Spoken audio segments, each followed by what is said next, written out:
Hello, everyone. Happy Wednesday. Welcome to another episode of Wealth Wednesday. I'm your host, Dr. Kalpana Sundar, and with me is Marisol Uribe. And look at how good her hair looks short. Now we both have short hair. I love it. I think it looks great. I love it. Oh, thanks so much. Yes. Well, Yeah, let's get into it. Oh my goodness. I'm yeah, so this is a great topic today. Today, we're talking about habits that keep women broke. And this is important because women don't really realize how this affects them. And there are quite a few habits that do keep women from succeeding in their retirement investments and just from feeling free, that financial freedom. And the first one I'm going to bring up is one called the nurturer's gap. Because women spend so much time taking care of other people and then neglect themselves. I Yeah. see this a lot. And when they do want to self-care, they splurge, they go all out, and it that has merit, right? Like they do deserve to have self-care. But at the cost of what? Yeah. Well, that's the thing. I mean, I think that doing these things aren't necessarily bad. It's just the rationale behind why they do it that could be off and maybe needs to be looked at. So, for example, I like getting my nails done, but I don't have to get them done all the time because, frankly, just my personal opinion is it's always been a little bit of a waste of time and money. I don't like sitting there for 2 hours. I'd rather be doing something else. And and I also think it's a little on the expensive side. So, but there are women who get these acrylic nails, they get them filled, and I don't know how much that costs because I luckily have very nice nails. So I don't have to do that. If I want my nails long, I just grow them, but I don't prefer them that long. So, but it costs hundreds of dollars every 2 weeks or something when you go. And the same with these other procedures that require a lot of upkeep very frequently, like the lash extensions. Oh You yeah. have to go, what, every 3 weeks or something to keep getting that done for an hour or two. So it costs you not only money, but it costs you time. And there's a lot of mental space that gets wrapped around getting those appointments done and all of that. Right. I passed by a place not too maybe like 2, 3 days ago. And the initial set for a first time customer was nearing the 300s. Yeah. To me, that's expensive. And it's funny, it's not like I cannot afford it, but that just seems expensive for 2 hours of my time plus $300. Now, that's a lot of money because that's what women don't factor into the equation. What is your time worth? What else could you be doing with that time? Hmm. So, and there are other ways around it. I mean, I love using Latisse, for example. Much less expensive. It's something I can put a little serum on my eyelashes. I have a really good mascara. I don't know. It works. It does. And you save the time of getting them refilled later in the month.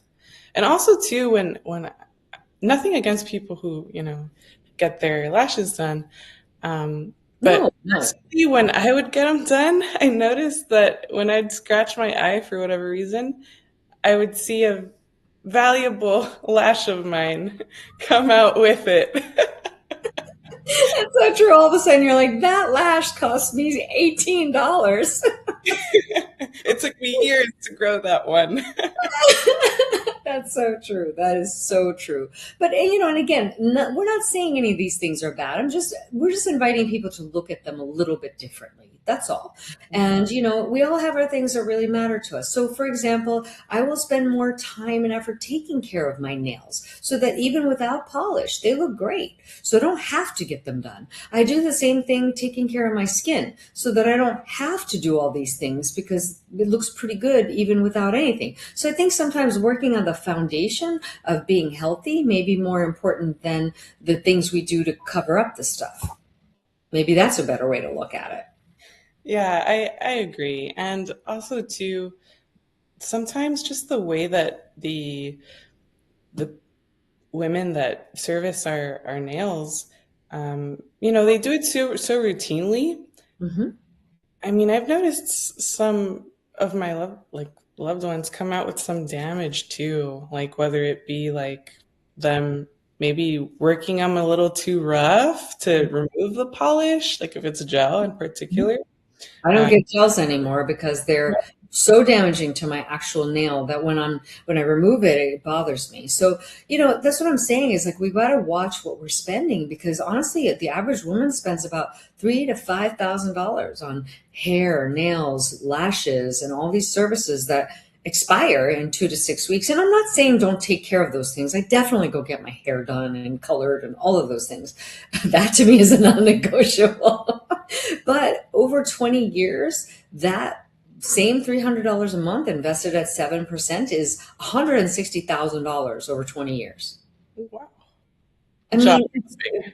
it's real money. It really is. So if I think about what I've saved, not doing, I do my hair, but not doing the lashes and nails on a regular basis, I've probably, invested all of that money and it's probably compounding nicely because over the last, 25 years of my life that I haven't been doing it, it's significant money. That's probably 160 grand or more that I've saved.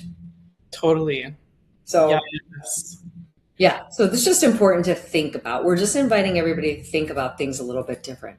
And then there's analysis paralysis. Women are especially guilty of this because they need a lot of approval or buy-in before making smart money moves. I know I used to do this.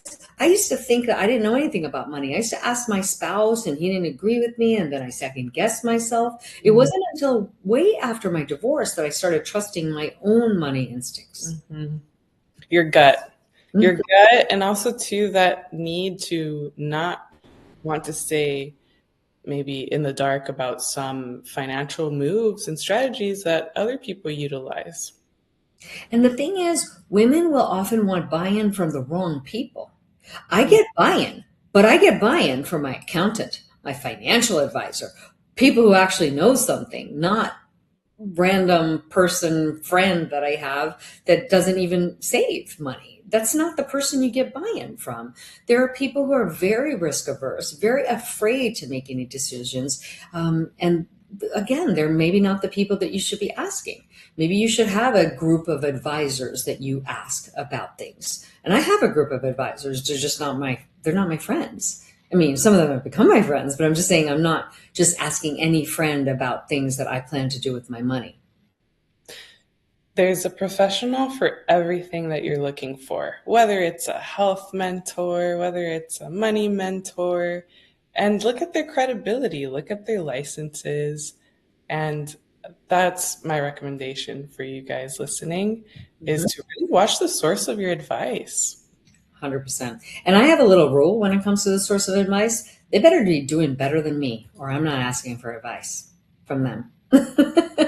I mean, so if they're not financially better off than me, if they don't have a more financial freedom than me, I do not ask them for advice. So then that really eliminates a lot of people. And I have my trusted set of advisors that I go to when I'm about to make a decision, because that way I could look at it from all the aspects that I need to: tax strategy, this, what retirement, what, all of it. I need to know all that. So those are the people you have a group of professionals together and you talk to them. Yes. And you meet with them as often as you need to get to the root of your decisions. 100%, 100%. And then the last thing we're going to talk about today is undervaluing their assertiveness, because women will often just avoid direct negotiation. They're failing to state what they want.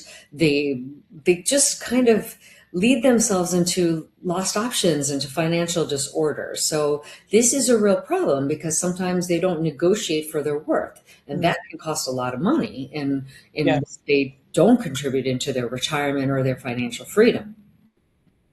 Sure. If you are job shopping and you interview not just for one position, but for several, and you're vetting them just as much as they are vetting you, and truly ask yourself if you want to stay there for a season or if you don't mind being loyal to them and, as long as it aligns with your goals, then you wouldn't mind being there for a longer term.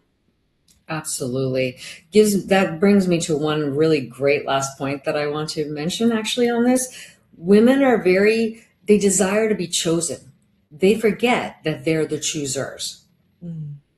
That happens a lot when it comes to relationships, when it comes to jobs. We are so conditioned to wanting to be chosen that we forget that we should be the ones choosing. That's right. Keep the power of your own choice and Godspeed. That's right. That's right. We have to really take back our power in how we make decisions, how we spend our money, how we advocate for ourselves, and how we reach financial freedom. Because really, at the end of the day, money is power. It gives you the power to make choices. And that's very, very important for all of us. Yes, and it's one of the most honest signals because it's on paper, it's quantifiable, and emotions out of it. It's point blank what's going on in your economy. Yeah, 100%. 100%. Well, thank you for joining me, Marisol. A great conversation as always. You guys are going to want to tune in because next week, or sorry, 2 weeks from now, we're going to be talking about the habits that keep men broke. So stay tuned and we'll see you in 2 weeks. All right. Stay tuned, everyone.